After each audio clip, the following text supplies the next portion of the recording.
order.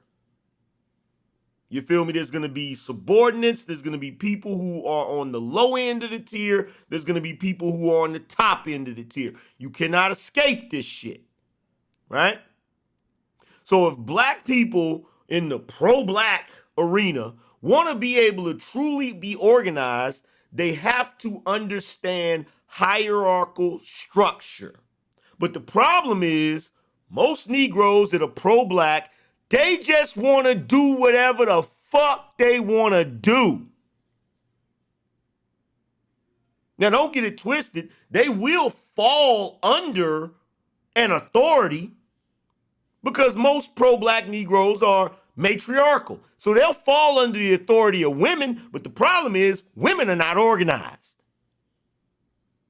That's the problem.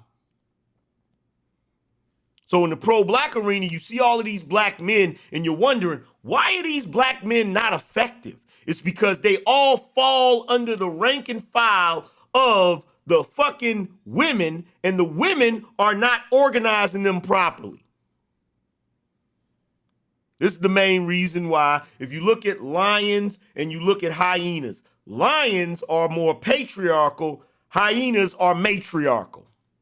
In other words, in the hyena clan, the female hyenas run shit. The highest ranking male hyena is lower than the lowest ranking female hyena. Now, if you ever watched a nature show and you watch the hyenas and the motherfucking lions, the lions are hunters and the hyenas are scavengers. Why do you think that is? Why do you think that is? The lions are hunters. The hyenas are scavengers. The lions work better as a unit. The female lionesses, they work as a team to hunt something down. If it's too big, the male lion will come and help because he's bigger than they are. They hunt like a unit.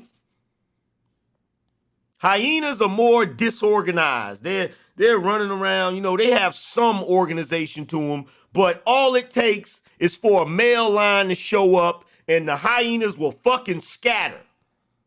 Even though it's a bunch of hyenas, they probably could take down a male lion by themselves, but when the male lion shows up, he has that big mane, which makes him look bigger, so he tricks the fucking hyenas into believing he's bigger than what he is, and they dumbasses scurry off, right? So in the pro-black arena, they will fall under the leadership of the women, but the women do not know how to organize men. Hell, they don't know how to organize themselves. And in the pro-black arena, you got everybody pretty much wanting to do whatever the fuck they want to do. The men even want to do what they want to do until the women shame them into doing what they believe that men should do. Right? That's what's going on. Now, I'm sitting here looking at it like, okay, wait a minute. But some of the guys I'm dealing with are soldiers. At some point in their life, they have fell under the leadership of other men. There were rules. They followed those rules. They did it to the T because some of these guys are decorated, which means they were good at what they did. So I asked myself, why is it so difficult for them to continue to do that? And the reason, as much as I hate to say it, what came right out of Taz's mouth, the white man's military.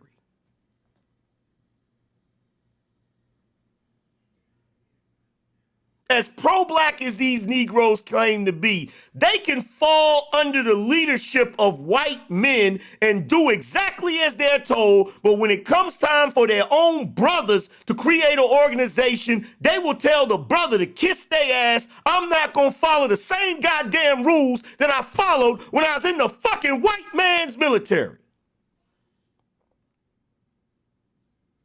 That's why. That's why I'm encountering the problem I encountered. Black men do not want to follow other black men. They don't have no problem following black women. They don't want to follow other black men. They don't have no interest They don't give a damn about following other black men. And guess what? If you cannot follow a black man, you can't lead one. Because in order to lead, at some point, you had to fucking follow. But this also goes back to the concept of these men being raised by women and women not valuing men except for the years of their late teens into their 20s. These men are taught not to value their fucking elders. So how would there ever be a hierarchy if these young boys never view their elders? And I'm not talking about the ones that ain't got no damn sense. I'm talking about the ones that actually know what they're talking about. Like, say, for instance, BGS. Turner! Appreciate you, Kurt Chris. How? This is why the pro-black thing does not fucking work. Because you cannot organize those men. You can't. And truth be told, in general, you cannot organize black men. Because black men have so many motherfucking issues. Black men have a laundry list of issues. If they're not simping for pussy, you understand? They're simping for validation. Or they're walking around with the big man complex, which means they want to be in charge of everything. And if they're not in charge of everything, then they're just ready to throw their fucking hands up. Fuck it. Everybody don't want to do what I want them to do, so fuck it. Fuck it. Nobody wants to do what I want them to do, so fuck it. Why should I do any of this shit?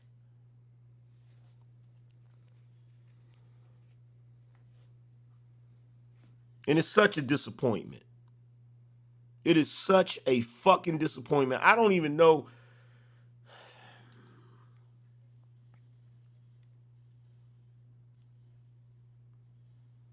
I don't even know. I have no idea. And you know what? I'm going to tell you something else, too. I want to address some shit.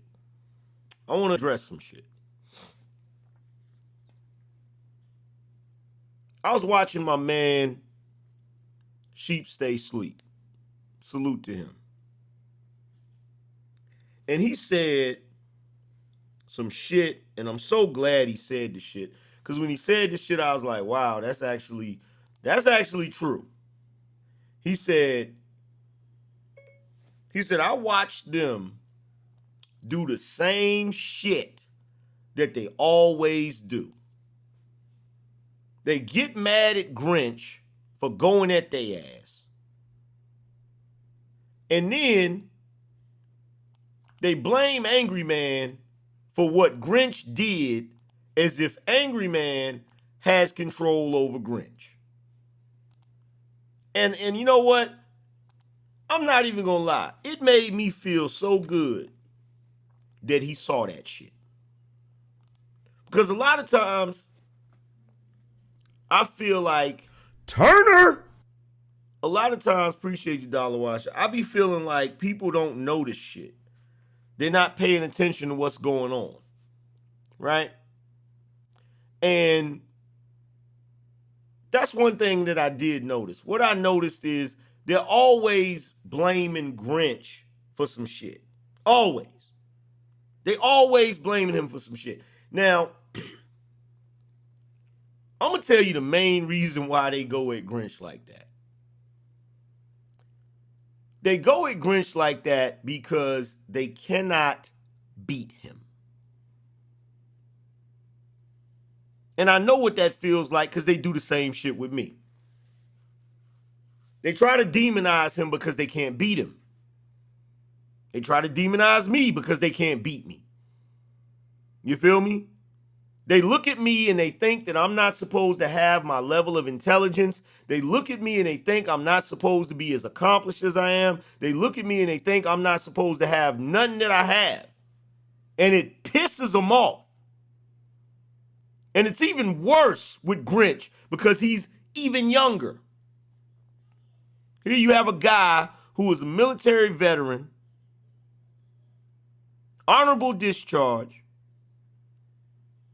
travel the world, homeowner by 29, 28, 29, something like that, doing extremely well for himself. And he just wrote a book. It pisses them off because most of them don't even have one of those accomplishments. All the things that I just got through naming, Obsidian has none of those accomplishments. Not one. Not a single solitary one does Obsidian have. And what makes it worse is they'll go on a live and they'll say some goofy shit about him, right? They'll go on a live and they'll say some goofy shit about Grinch, and then Grinch will roast the shit out of their ass, and it'll be funny as hell. And then not only are they mad that he has more accomplishments than them, but they feelings is hurt because he clowned them for about a good hour. And everybody was laughing, and it was funny as hell. It was funny as hell. So now they in their feelings about the shit, right? Now they in their feelings about the shit. So what they do, and see, I'm gonna tell you something. The audience, y'all get tricked. You feel me? Y'all get tricked. Hey, appreciate the purchase. BJ copped him a Black Order snapback and the No Ma'am shirt. That's what I'm talking about. Real shit. So this is what happens with the whole situation with Grinch. What happens is they fire first, but when they fire, they're firing a pea shooter. Remember on Harlem Nights? When that one dude was out there? That's what they do. They get mad at Grinch for just being Grinch, just chilling, doing his thing, and they're and then, you feel me? When Grinch come back at him like this. What the fuck?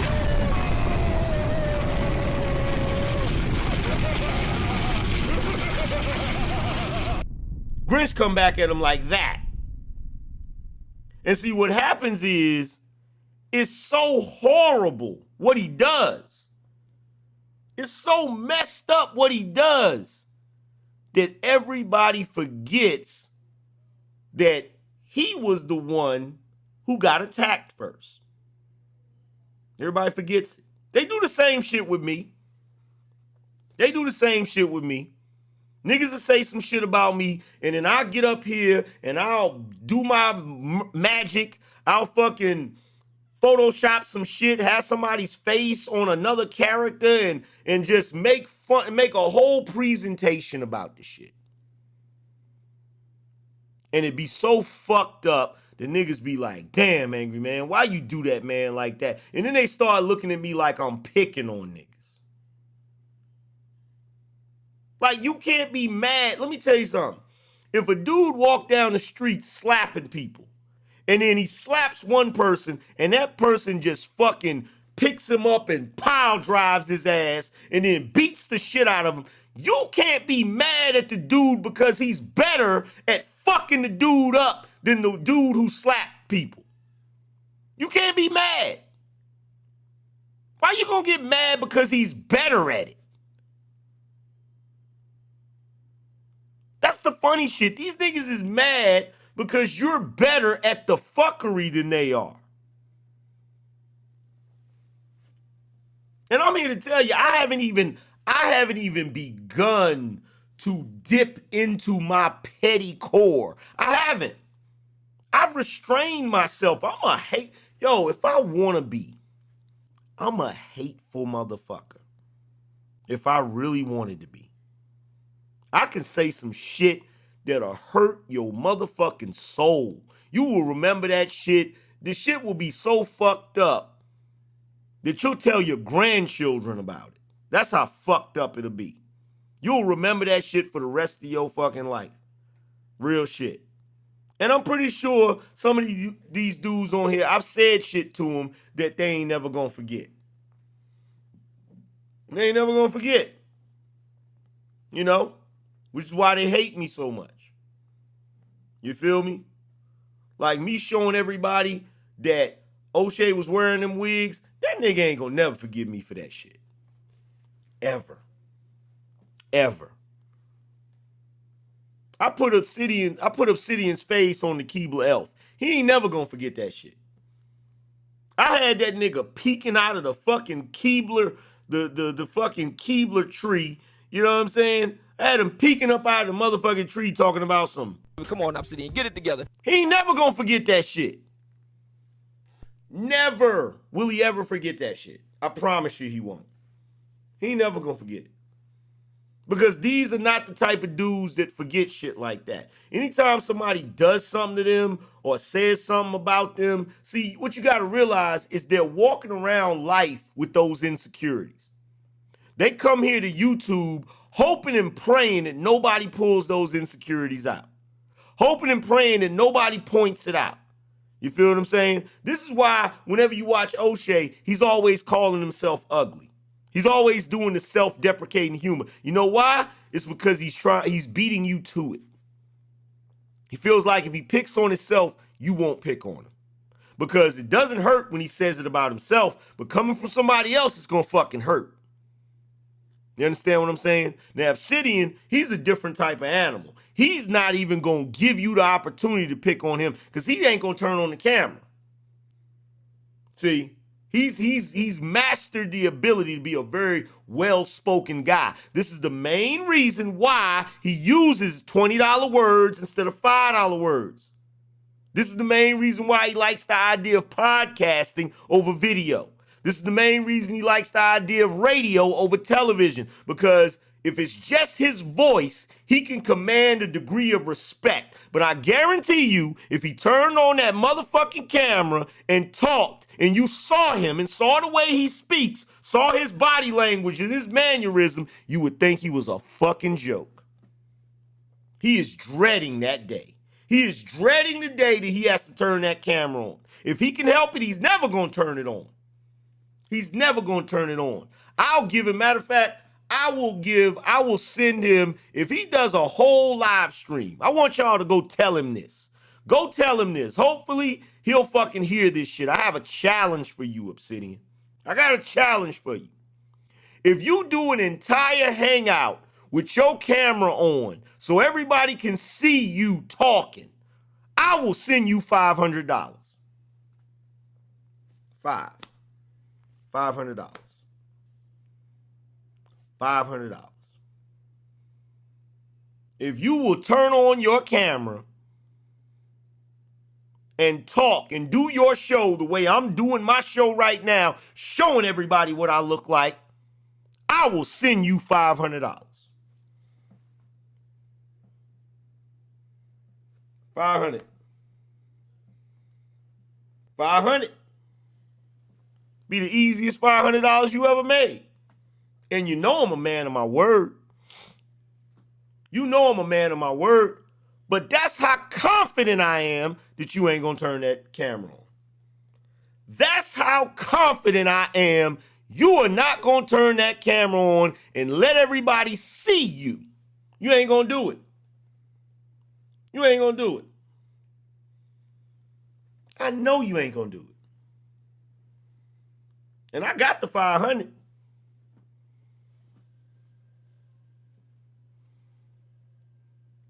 No, I was specific, Daniel Tucker. I said he has to turn on the camera and do the show like I'm doing right now, where you can see him talking, you see his face, and it's actually him. He has to do the show like a regular talk show where you can see him and you can see him talking.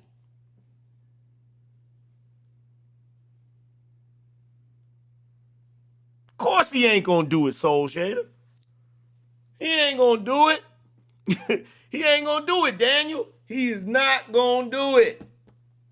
He ain't gonna do it. No, he's never done that. Ebo Sosa? No. He's never showed anybody. He's never shown nobody live uncut. Never. Never, ever, ever, ever, ever, ever, ever has he done that. Never. Never has he done that. He ain't gonna do it. He ain't gonna do it because he's a fucking coward. And he does not want to besmirch his image. He don't want to fuck his image up. You feel me? You ever wonder why a guy, look, this dude operates like a woman. Turner! Bro, I'm majoring in psychology and you are stating facts about human behavior. Hey, appreciate you, Walter H. He's operating like a woman. Obsidian's operating like a woman. You know how he's operating like a woman? Because do you know what? He's catfishing y'all. Not in the sense that he's showing you a picture of somebody else, but see, you have women, this is what they'll do on their dating profile. They'll take a bunch of pictures and then they will pick the best picture they can find. They might even touch it up a little bit and then they'll post those pictures. And what happens is it gives you the impression, because some people are very photogenic. They'll look straight in a photo, but they don't look the same live and in full effect. They don't look